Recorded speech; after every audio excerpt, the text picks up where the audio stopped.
Welcome back, everybody, to another week of Living with Will. Thank you all so much for tuning in. As always, like, comment, subscribe if you're fucking with us. And what a week. Biden's in office now, making executive action. It's really great to see them actually taking some progressive steps. So I hope they continue in that direction. I'm excited to get some community organized and work with you all. So keep letting me know if you want to be a part of the Zoom call. I'm super excited for everyone that's already showed interest. It's going to be a really interesting call, so I'm excited to see how that goes. But we got a really interesting guest here, ladies and gentlemen. Bock is an incredible artist, probably one of my favorite I've ever seen.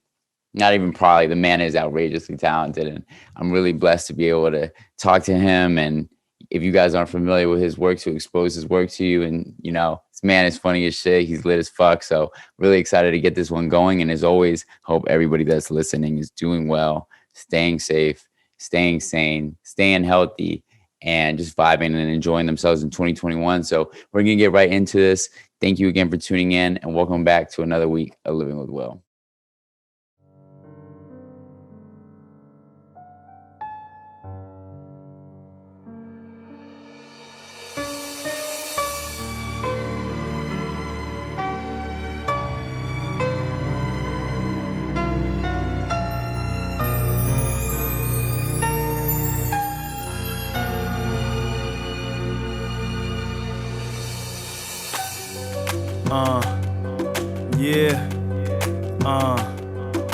Talking money and politics, thinking about my accomplishments. Certain shit need a polish. I probably go back to college.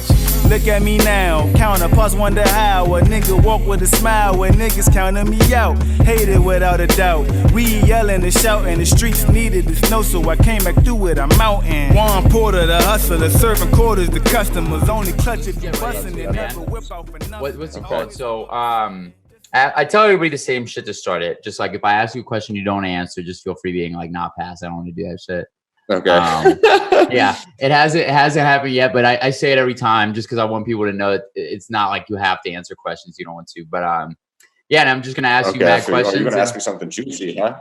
Yeah, well, we'll see. We'll see what happens. I like to see where the flow of the conversation goes. Like it might be that something comes up, but yeah, man, I start it the same every way. Most of the people that come on here, I see a lot of different things as artists, but there are a lot of artists that come on the podcast. So I always kind of ask familiar questions. What got you started in the art world and kind of becoming an artist in your own right? What got me started? I was just like, just from a very early age, I was just doing it, as soon as I could pick up a pencil, I was drawing. My grandmother is an artist, so that definitely inspired me. But yeah, it just was very natural, bro. I just did it, and I just continued to do it. And without it, I ain't shit. So I ain't shit with it, but I love that. What kind of art does your grandma do? She makes it's pretty crazy. She makes like plush dolls, cool, for lack of a better term, like weird clowns and like I don't know if you ever seen, but I chill with this like life-size like plush like dude sometimes. His name is Calvin. You've seen like pictures of him and shit? Yeah. So she made him. He's like my homie, and we chill. He stay with me. So. Fuck yeah. Could you put what kind of artist you are? Oh man, different. I'm different. A different artist. I love it. I love it, man. Yeah, I do a lot of different shit. And I hate to limit myself by telling people certain things.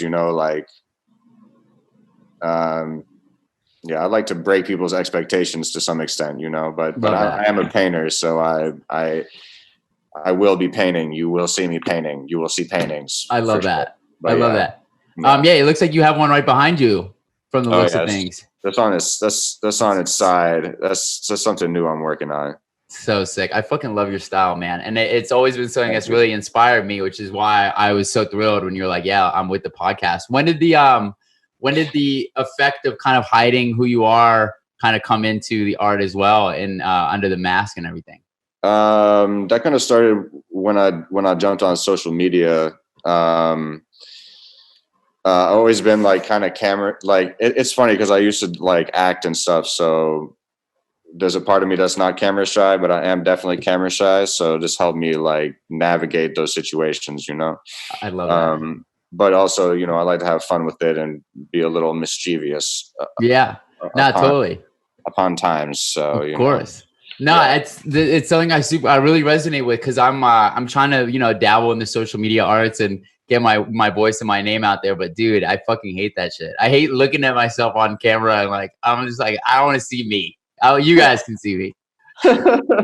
Yeah, it's kind of weird. Yeah, I don't know. I enjoy it, but also yeah, I'm a little skeptical of it. And you know, I've sort of maintained that I want people to like look at the art. You know, I don't want people to look at me. You know, unfortunately now I think it's just gotten to a point where if you want to make it in any industry, you kind of have to be a personality. You know, you have to be comfortable explaining yourself in front of people, and not just that. I mean, that's like the bare minimum, you know. But like, I've sort of like come to terms with like entertaining people is part of like what I do. You know, like I'm not necessarily an entertainer, but I don't shy away from that aspect from, you know, I try not to. Yeah. I mean, I think it goes hand in hand with art, man. I mean, it's whether or not it like pulls at an emotional place or you just enjoy it. You're being entertained at the end of the day. Yeah. I guess so. I mean, I don't know. It's a thin line to walk between, you know, but yeah, we walk it, you know. No question, man. Yeah. In terms of walking lines, you know, there's a lot of lines when it comes to art, a lot of different types of art, a lot of different cultures that create. Where do you pull from when you're looking to be inspired? What are some of your big inspirations as far as art goes? I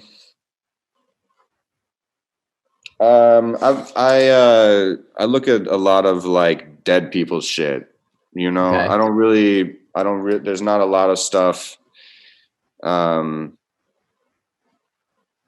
Yeah, I don't look at as much contemporary work probably as I should. But that being said, I you know, there are artists that I really like that are still alive, who are still working and stuff like that. I definitely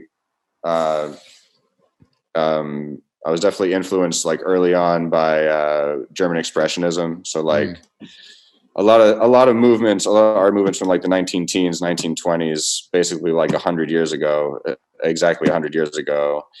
German Expressionism, Cubism, Italian Futurism, a lot of these different movements and theories of thought as well. It's not necessarily all. It relates back to visual art, but it is like theoretical in a lot in many senses. Mm-hmm.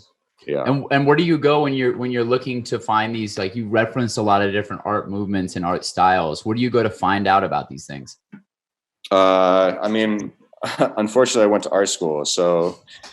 But I actually no, it's not unfortunately. I had a good time. But yeah, I was actually fortunate enough to study abroad one summer in Prague. Damn. Yeah, Czech Republic. So there was like a very particular during the same time, you know, these movements had a very particular influence on the city and like the people who were making artwork during that time. So very early on, I was exposed to that, and that really interested me. You know, it's like all the same things were happening, like Cubism, all these different things, but sort of like the more well-known Cubists, you know, the Picasso, of course, is like the pinnacle or whatever, at least in the public eye, is like, you know, bright colors, you know, I mean, I love his work, but you know, there's a lot of like things that you don't necessarily see in my work. So the Czechs, their Cubists movement was like muted colors, a lot of browns, you know, and they weren't just applying that school of thought to painting. They were doing Cubist architecture. They were doing Cubist plays. They were so they were pushing things in a way where I was like, oh, this is, you know, and at the time that really intrigued me. So from there, I've just built, you know, my own visual language off of years of studying, and I continue to study these things as well. You know, there's never a shortage of interesting information out there to inspire. No question, man. That is very fucking true. I'm always curious where people pull from, and you kind of said unfortunately about art school, and then you kind of went back on it and said that you did enjoy it. But was that not something that you felt was necessary for your career? Do you not really recommend art school to emerging artists or someone studying? I mean, personally, I had a good time. I think it really depends on like what you want to do, and also the school. You know, I mean, I can't say as an umbrella like to do it or not to do it. Right. I think that it's important to learn. If you want to make artwork, you have to learn the context in which your work exists. I think that's something that school can really help you with. But do I think it's necessary? No. But in some instances, I am like more of a traditionalist, right? Like I feel like you should, if you want to be an artist, you should learn how to draw. You should know like the basics, so that you could communicate within those terms, right? I think that was like super important for me to learn, but I learned that shit in high school because I went to art high school. I was like, you know, in it from the beginning. So I think like art university is not always necessarily like technical, right? Like you're not going to art school to learn the technical aspects necessarily, you know? It's you could go to art school and not draw ever. You could just use Photoshop. You know what I mean? But for me, like the fundamentals are really important. So I don't know, you know, it's in this day and age, it's not a necessity, but I think it's important. Yeah, no, it's totally true. I mean, there is that saying, there's a million ways to do anything. You know, they say a million ways to skin a cat, but I'm trying to move away from that way of saying it. But there is a million ways to do things. So I appreciate that you saying, you know, you wouldn't recommend it personally, but you're not going to actually go ahead and just say don't do it because there is value. I think as far as like career, it's not necessarily like I didn't learn anything about being a career artist or like art business in art school. Right. I had to like throw myself in and like make mistakes, you know? And like, that might just have to be with like the school I went to. Like other schools might be better at that. Like maybe I could have been more proactive and I could have looked for like a business class or whatever. But like at the time you like, you know, I'm going to art school, like fuck I'm doing business for. Right. Well, actually that is a great transition into another question, which is the business side of things is obviously for a career artist paramount. You know, you got to make sure that you're working and you're eating. What are some of the lessons that you've learned along the way that you would share with an up and coming artist who isn't savvy with kind of how the business side of things go? I think as difficult as it might be, like you should just do shit, and you're gonna fuck up. That's how you learn, you know. Like early on, everyone gonna make mistakes. Everyone's gonna do something that, you know, is. And I think like just jumping in holds a lot of people back. You know, a lot of people are afraid to just put the first step in because they're afraid of making a mistake. And it's like, yeah, of course you're going to make a mistake. Like, you know, that's why you have the rest of your career to make up for the mistakes. Hopefully you stop making them, you know? Yeah, right. But that's really how I learned, man. Like, I I just jumped right in, and I was lucky enough to like do that, you know, and have like the I guess the confidence to just throw myself into it and be like, yo, I'm doing this, and I'm taking this seriously, and like, so what's up? Who you know, who with the shits? Yeah, no bullshit. I love that. Yeah. Speaking of that, man, kind of just you doing your thing. We met around the time, I think it was like 2016ish, and you were kind of working with the group. I don't know if you guys were known as Apostrophe, or that was just the name of the space that you guys were working in. But is that something that you could speak on a little bit, kind of the Apostrophe days? Yeah, absolutely. Apostrophe. So I'm cleaning my shit. Apostrophe was a gallery / like nightclub music venue in Bushwick. Originally, like the original physical space was only open for a year. It was 2012. 2012. Damn, my time, dude. Oh my, 8 years. But we were still doing shit. We just didn't have the physical space. Right. So like, and actually, I still work with the same guy. So he still represents me in New York. Yeah, I would say that. I mean, again, like, very, very luckily, I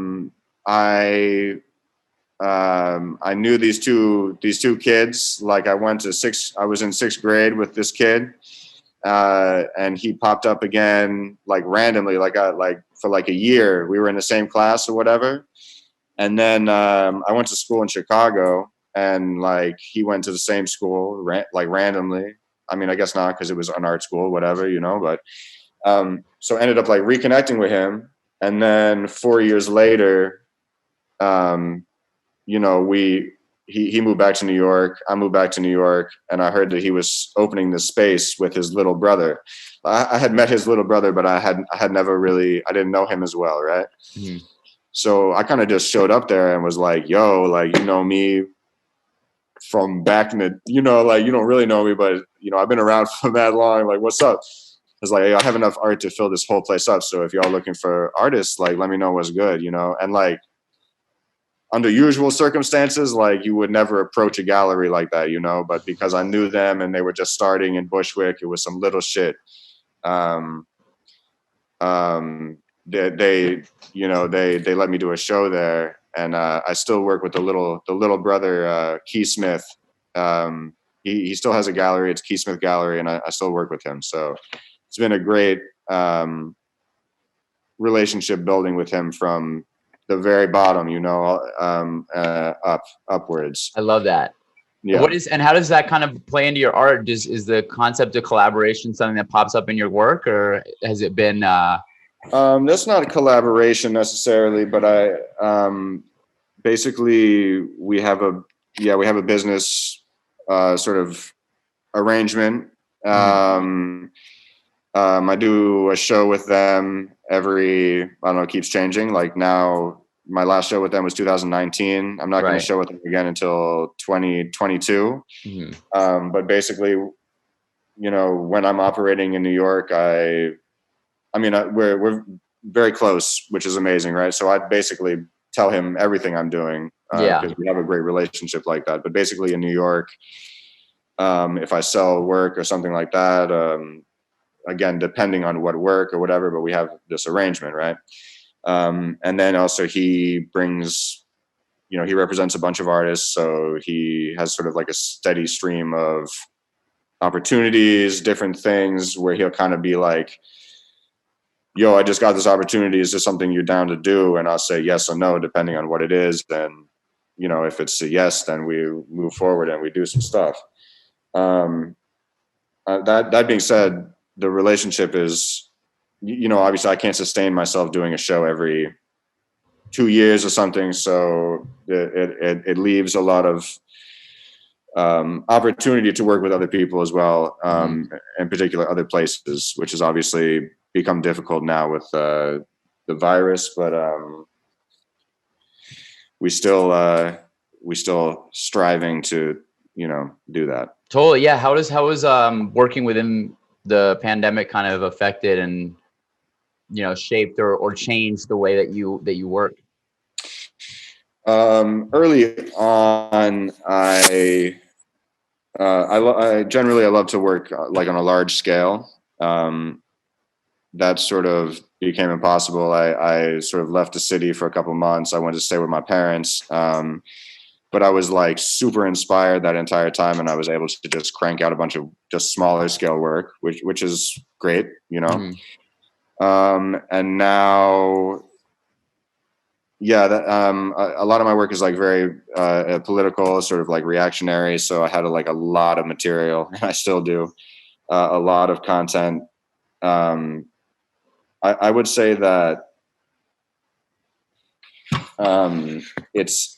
it's given me so much inspiration that I actually mentally can't process it. It's taken me like I processed up to a certain point, and then I was like, yo, I can't process no more this year, you know? Yeah. So I shut down, and I took a couple months off, and just kind of like drank.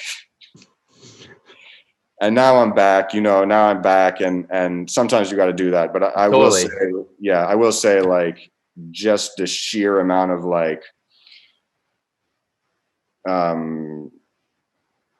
you know, I want to say inspiration. It's been an inspiring year in so much as that a lot of things have, you know, it hasn't been good, but it's a lot of things that are necessary to come to light, and a lot of like, you know, we're all experiencing these like, you know, insights into our own lives and like the systems that we live in, and that's been like inspiring for sure. Inspiring, but also very troubling, you know? Yeah, no, of course, man.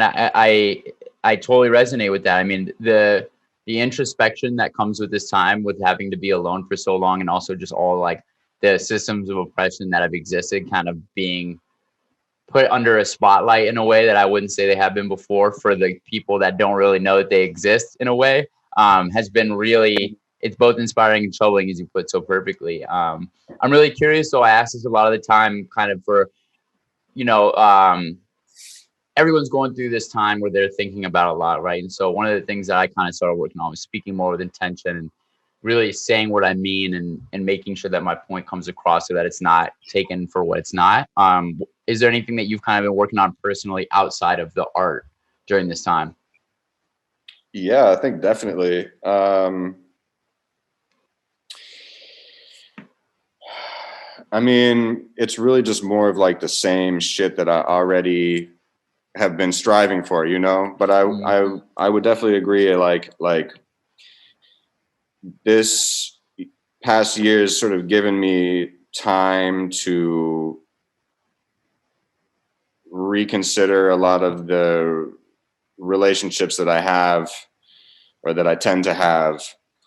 And I'm like very much like, I have like very little filters. So like, I don't really have, you know what I'm saying? Like I'm direct, and like, I can't be any other way, you know, like,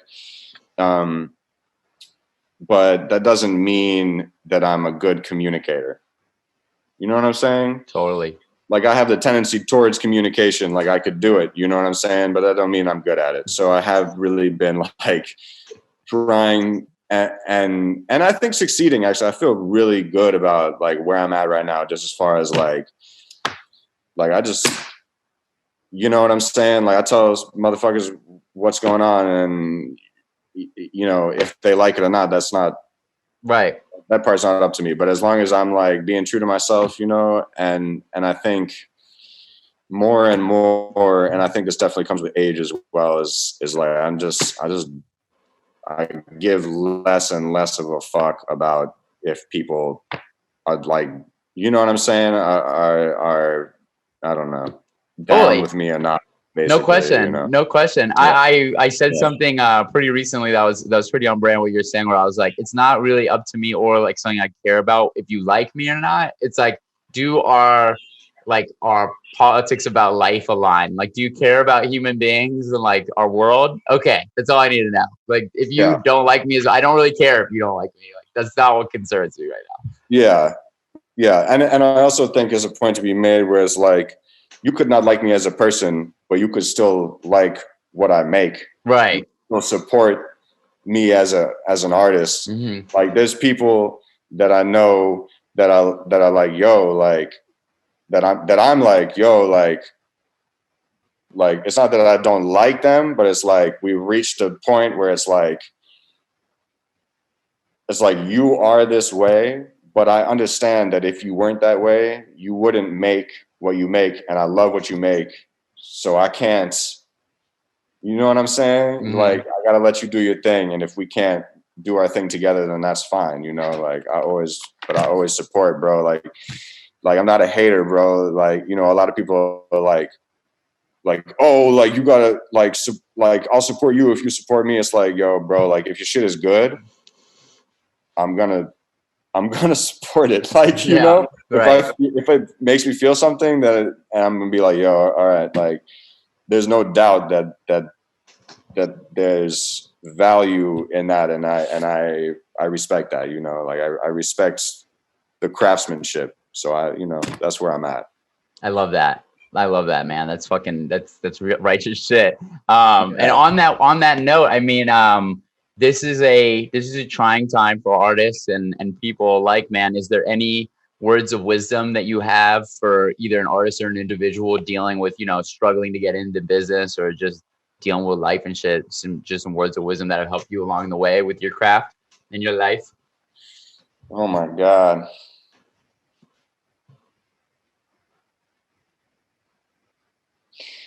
I guess, yeah, like the only thing I could really think of is like the only way to truly fail is to stop. Like that's it. You know what I'm saying? Like all the other failing shit, like you can get past that. But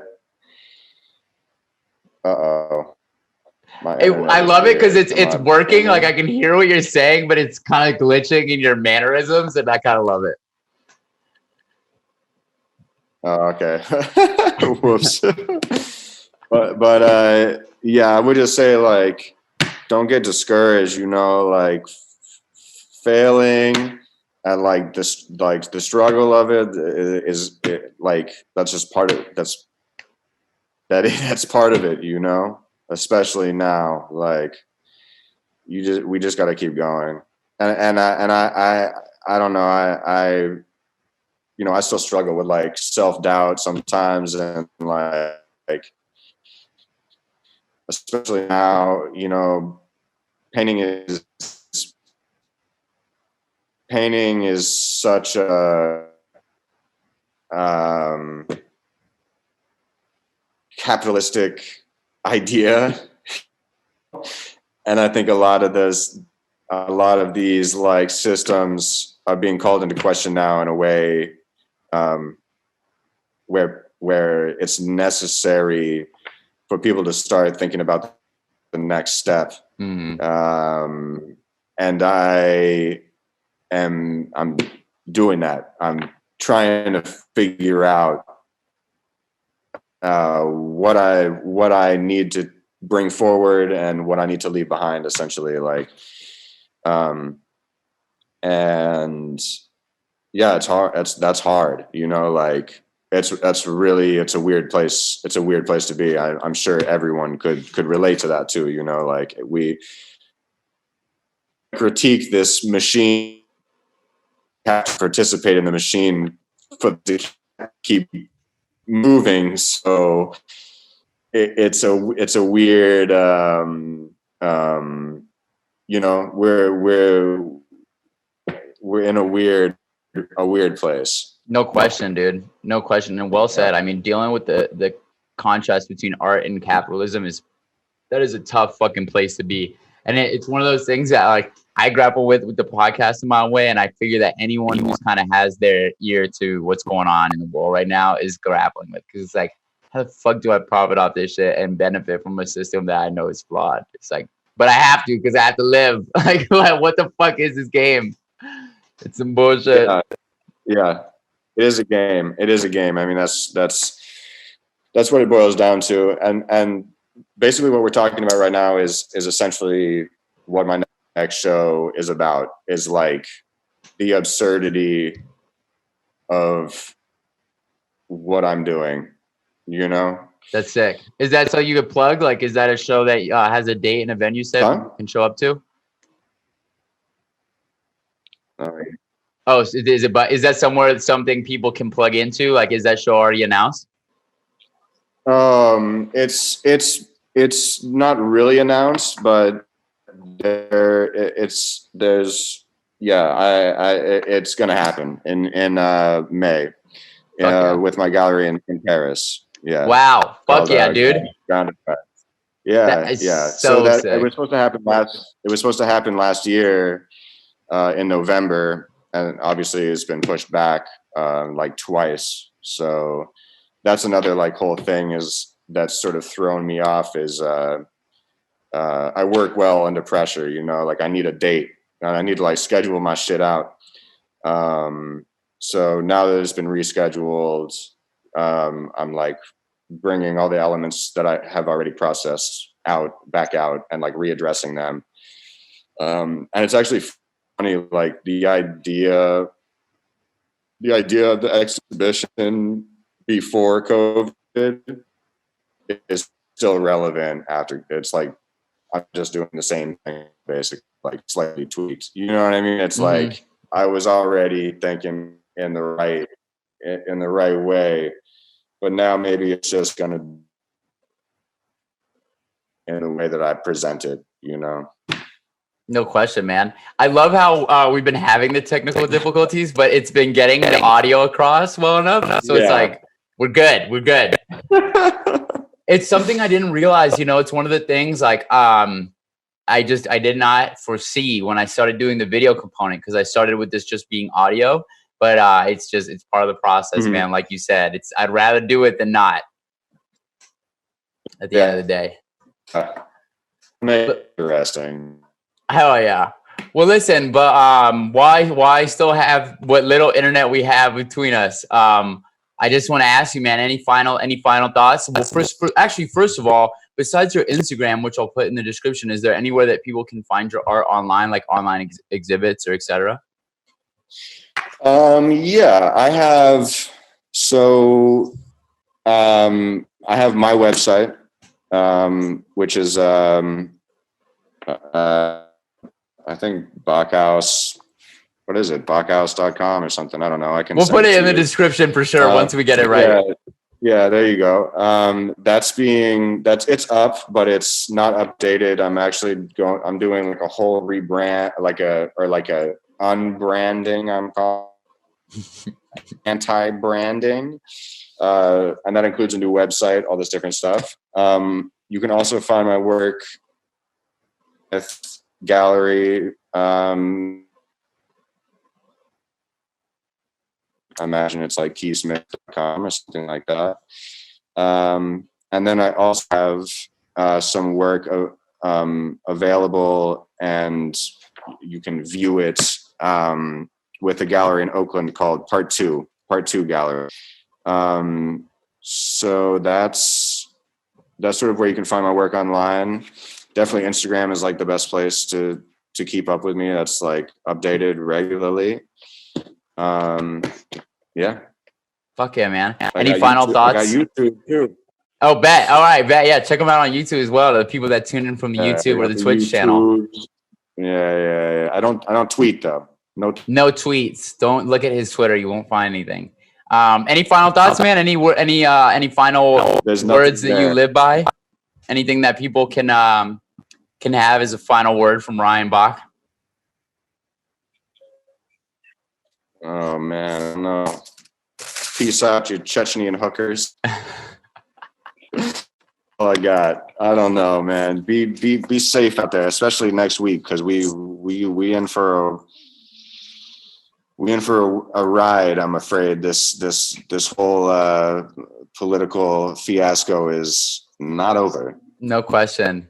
To those of the peace. people who are wondering what week he's talking about, when we're recording this episode right now, it is the week before the inauguration. In case this and Trump just got impeached for the second time like an hour ago. Oh, he got impeached. Wow. He's being impeached. I don't think they've voted to impeach him.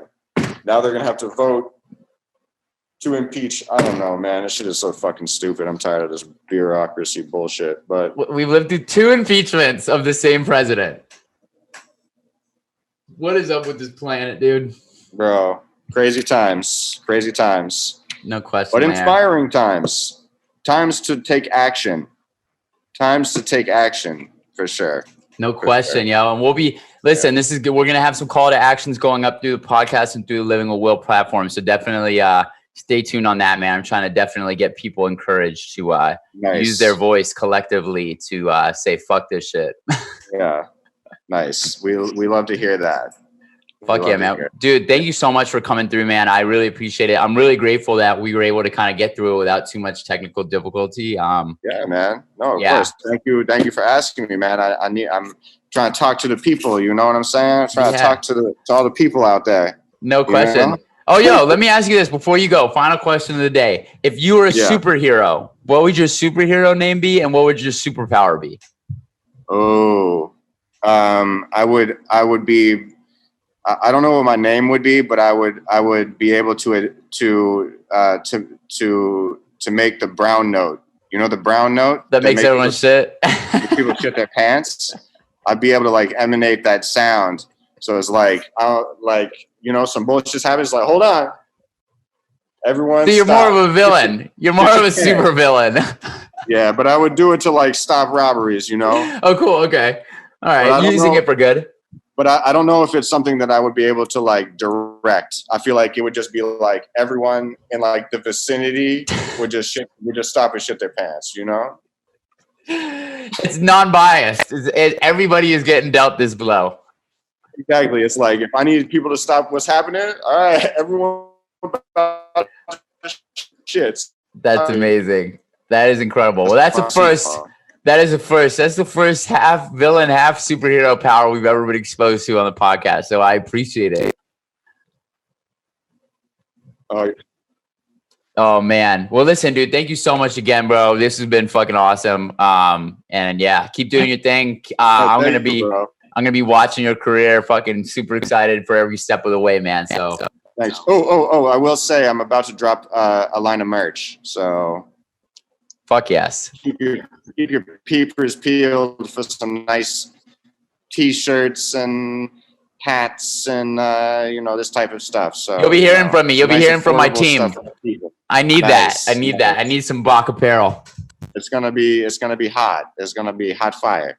No doubt, man. Let's fucking go. Well, listen. This has been a fucking another episode of Living with Will featuring Bock, the legend, the extraordinary artist himself. I fucking appreciate you, man. I am not a crook. Peace, guys. Thank you.